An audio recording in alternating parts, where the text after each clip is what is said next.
Keyingi masala 9-masala yana bosh prokuror o'rinbosari Sherzod To'xtaboyevni taklif qilamiz minbariga. Jinoyat sodir etgan shaxslarga nisbatan qamoqqa olish ehtiyot chorasi qo'llanilmagan hollarda ushbu shaxslar O'zbekiston Respublikasi davlat chegarasini tark etib, surishtiruv, tergov yoxud suddan yashirinish holatlari kuzatilmoqda.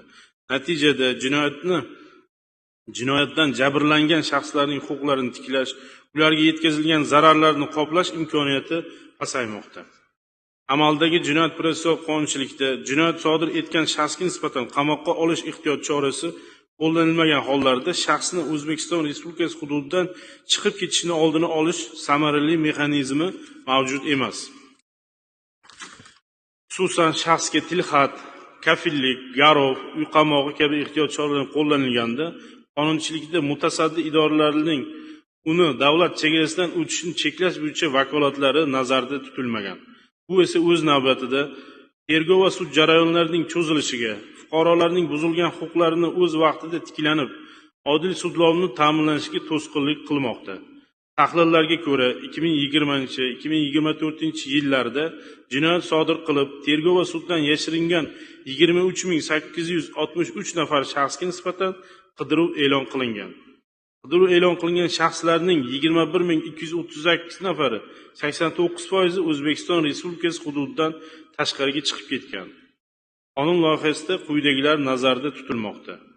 Birinchidan, jinoyat protsessual qonunchiligi O'zbekiston Respublikasidan chiqish huquqini vaqtincha cheklab qo'yish majburlov chorasi instituti bilan to'ldirilmoqda.